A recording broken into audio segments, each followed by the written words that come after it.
Welcome back to On the Move with Victor Shi. This is Victor Shi. It is Monday, February 6th. Today, we are one day away from the State of the Union, and it will mark just more than 2 years since President Biden took office. Those 2 years have certainly been filled with headlines and significant accomplishments as well, from the passing of the long-awaited infrastructure bill to the confirmation of the first Black woman to the Supreme Court to the historic Inflation Reduction Act. It's also been filled with continued and sustained extremism from the Republican Party, and that's on full display right now with Republicans controlling the House.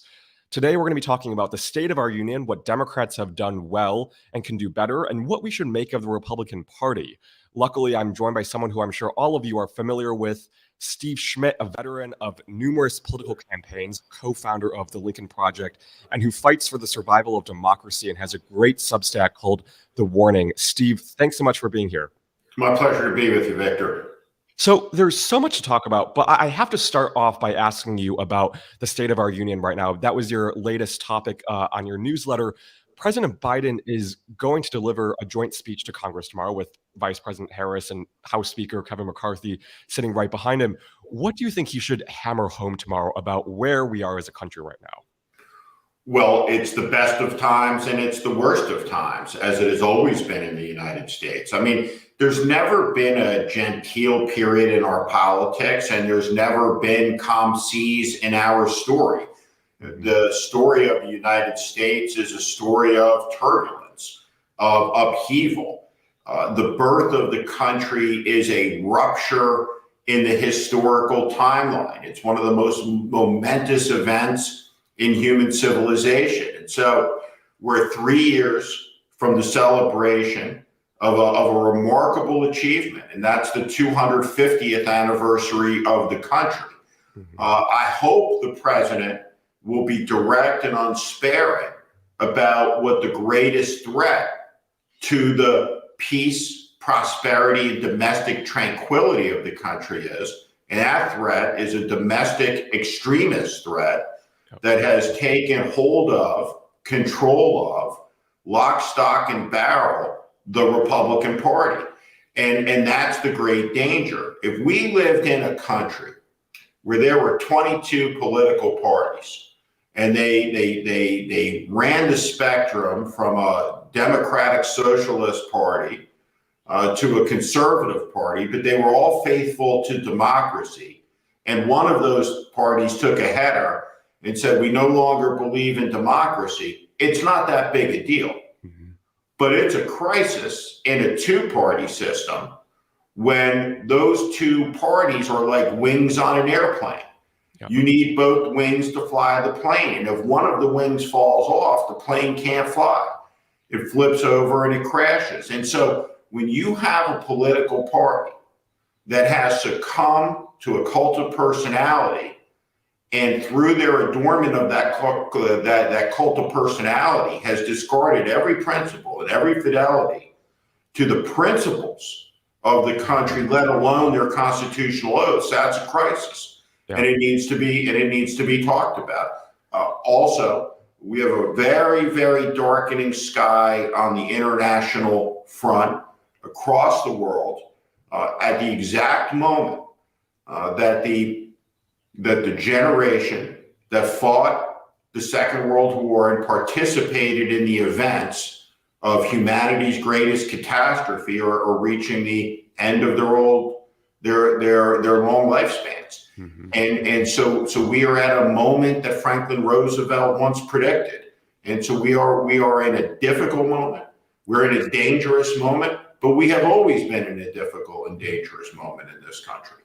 So I want to ask you about your point about political parties. I know you affiliated yourself once with the Republican Party, and then you switched to an independent. But as I read on the internet, you actually declared yourself as a Democrat now. First of all, is that true? And second, what caused that decision? And do you think that for the American people, the only option is to associate themselves with maybe the small d Democratic Party?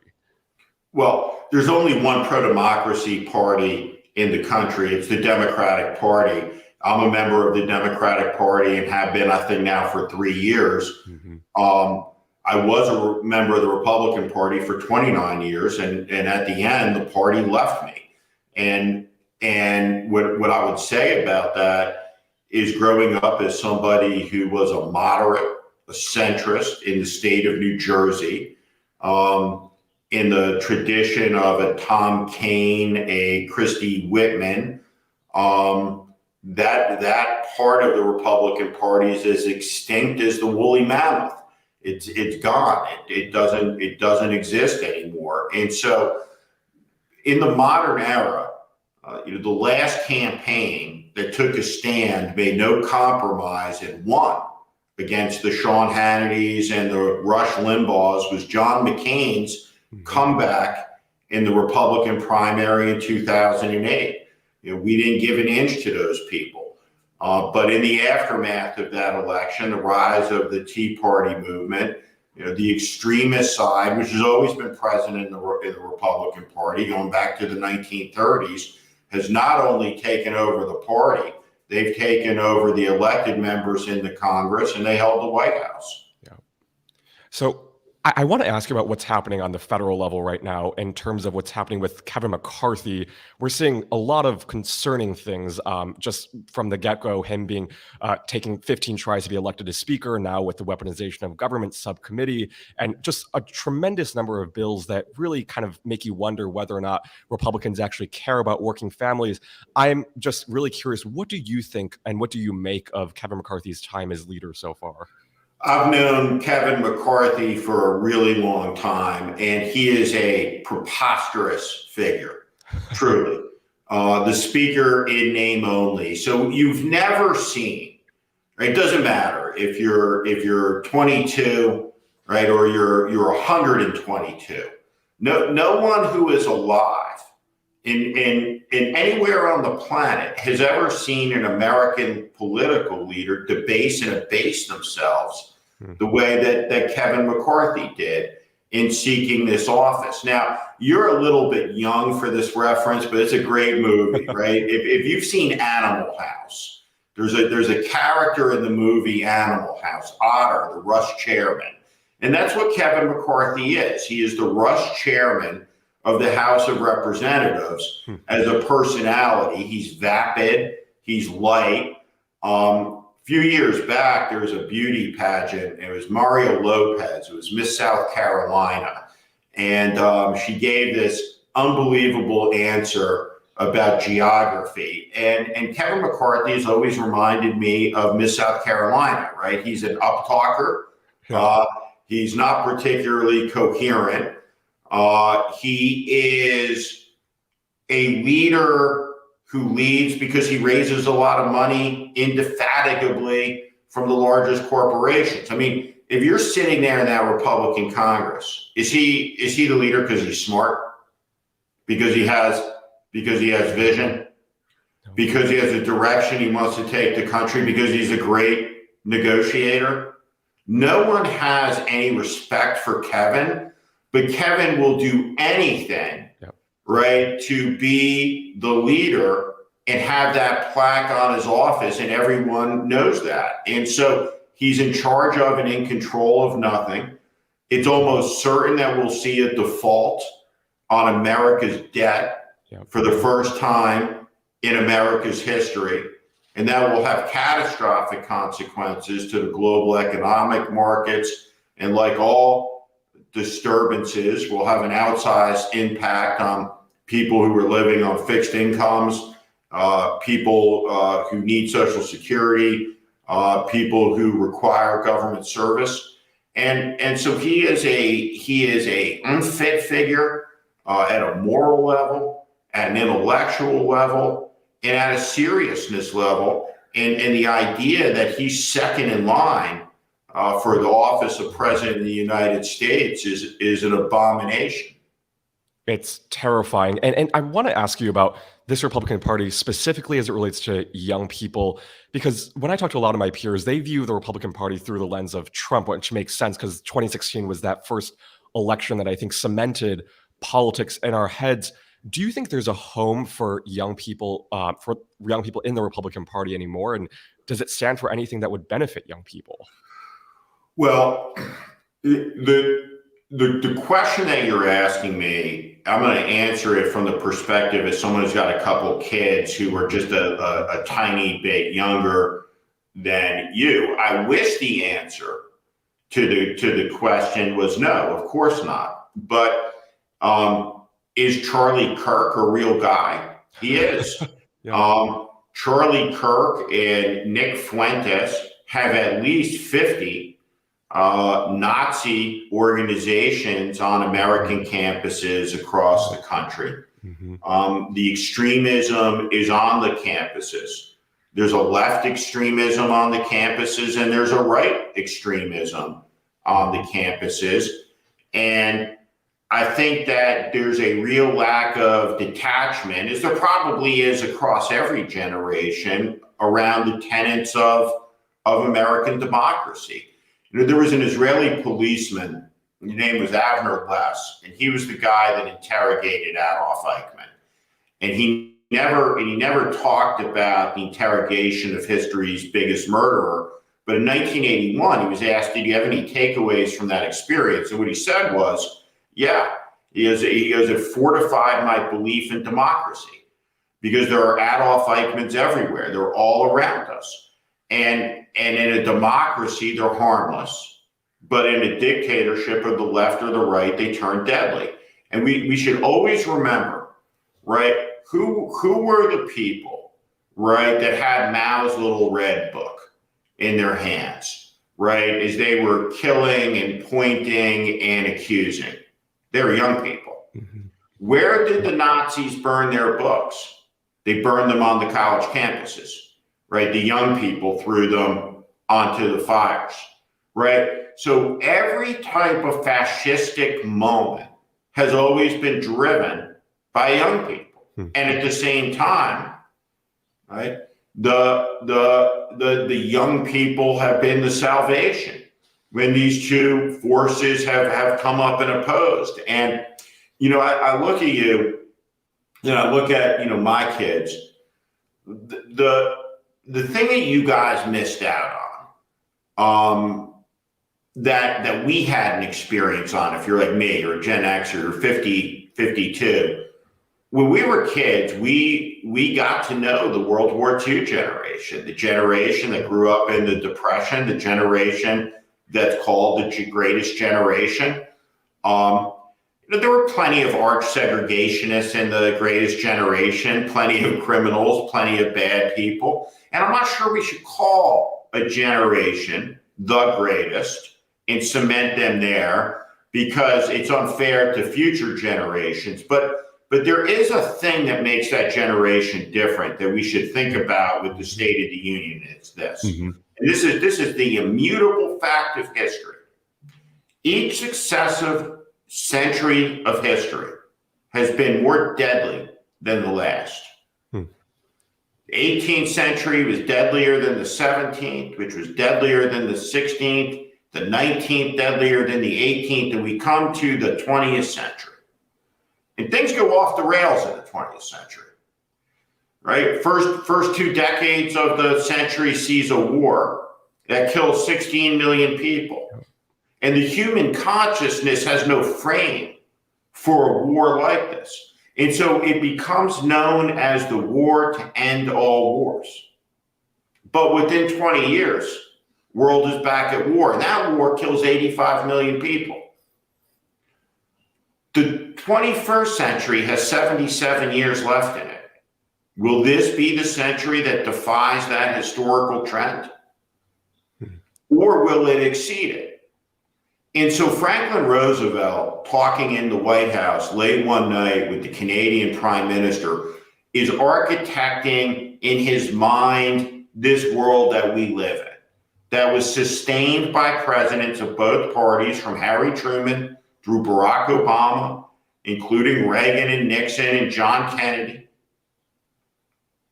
And he says to Mackenzie King, envisioning the United Nations, collective security agreements, global free trade, all of it. He says that his ambition isn't that it will last forever, because nothing does, but he hopes it will endure for as long as everyone who is alive on the day the Second World War is won is still alive. Yeah. And the youngest of those people is 76 years old. And almost all of the participants who landed on the beaches in Normandy, who saw the death camps, are gone. And 10 years from now, there will only be 3,000 survivors of the United States Armed Forces, which contained 16 million members at one point, who fought in the Second World War. So we're at an edge of history where we're moving from one era to another. And when you look at people who you or your age, there was just a report as the first person who will live to be 150 years old been born. It's astounding to contemplate that. So this era of history, these early decades of the 21st century have been tumultuous decades. And when you look at the harbingers, you look at the directions, there's a lot to be concerned about, just as there's a lot to be excited about. At the edge of an age of discovery and exploration and the unlocking of secrets of the human brain and disease that'll be transformational. But we live in a time where many, if not every leader of the Republican Party has become unmoored from the dangers, from the lessons of history. And, when you look at this Chinese balloon flying over the country, why they do that? It's not because of, like what Marco Rubio said, it's a effective espionage mechanism. It's a sophisticated spacefaring country with spy satellites. Maybe they wanted to see how the American media and political class would react. Maybe they wanted to gauge the stupidity. Maybe it was a trial balloon for that. And they would have learned a lot by watching the stupidity play out.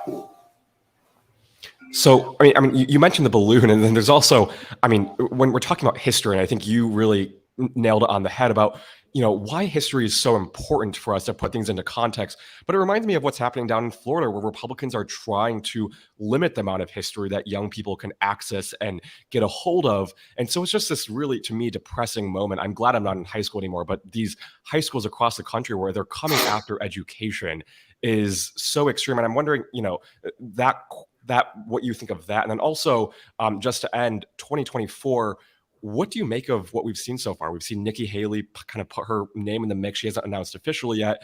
Ron DeSantis might be running. We're not sure about that yet, but Donald Trump is absolutely running. So what do you make of the Republican field for 2024 as it stands? I've read this. I've said this. I think Trump is done. I think Ron DeSantis will be the Republican nominee. And I don't think he's a particularly strong candidate, but if you had gone in 2016, and I don't say this as a judgment on the merits of the human being, I say this as a judgment on the merits of the political candidate as it applies to Hillary Clinton. Yeah. But if you had taken a bunch of us who had run and won presidential campaigns at a top level, and you blinded the poll numbers, right? So you didn't know. You just had Trump's numbers and Hillary Clinton's numbers, and it was Mr. X versus Mrs. Y.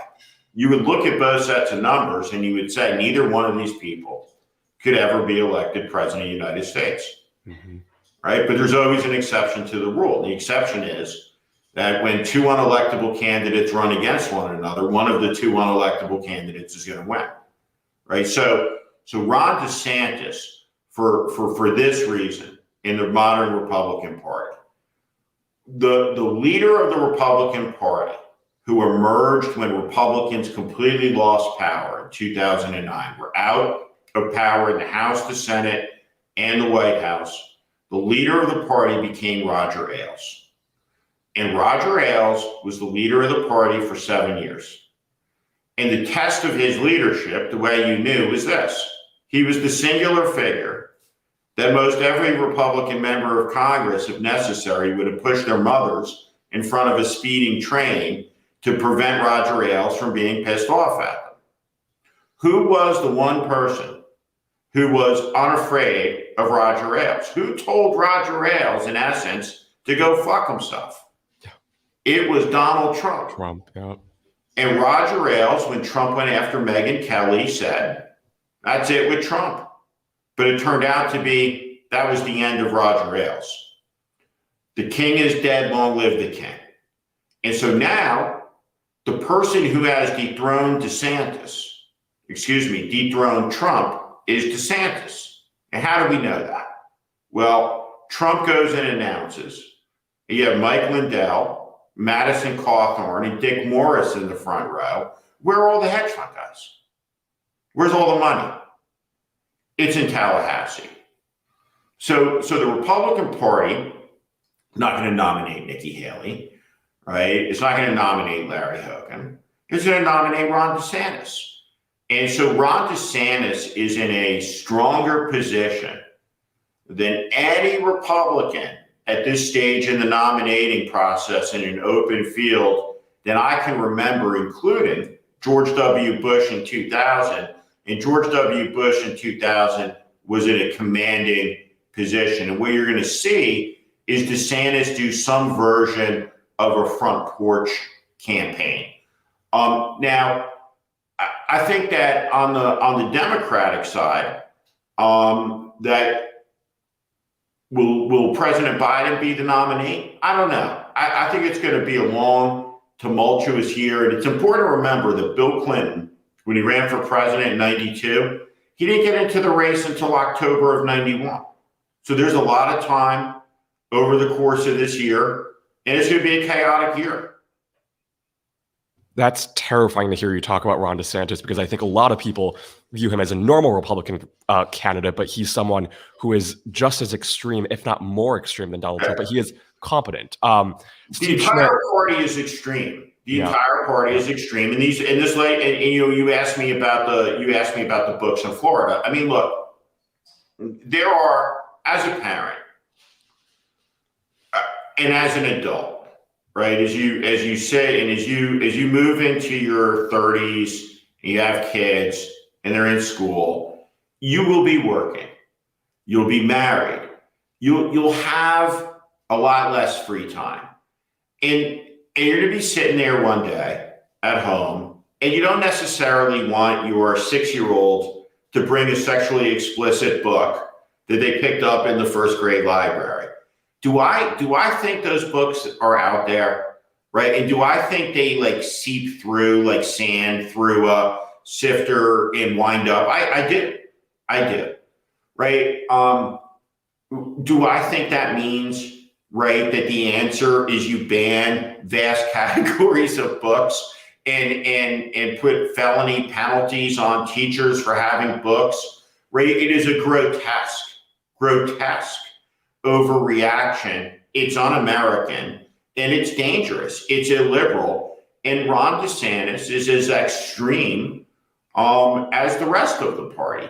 And when you see people who are using their power, right, to load people, immigrants, refugees, and to transport them in the Christmas season in the middle of the night, right, freezing, dropping them off. These acts of cruelty are marks of a character disorder that you don't reward by giving that person more power, right? A person who has power, right, when someone comes in, let's call it the Florida Stephen Miller, and says, let's package all these people onto a chartered plane and drop them off at Kamala Harris's house when it's 12 degrees, right? The chief executive, the person in charge, right, should have the temperament and the personality to look at that person and say some version of, get the fuck out of here.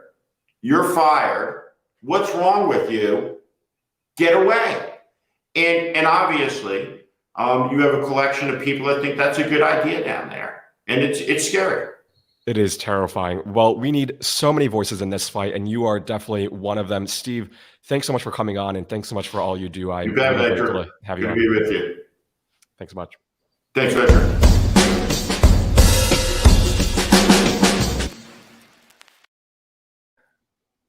Well, there's a lot to get to about the news of the week, and that was a great episode with Steve Schmidt, who really contextualizes things and puts things into historical context, unlike many people can.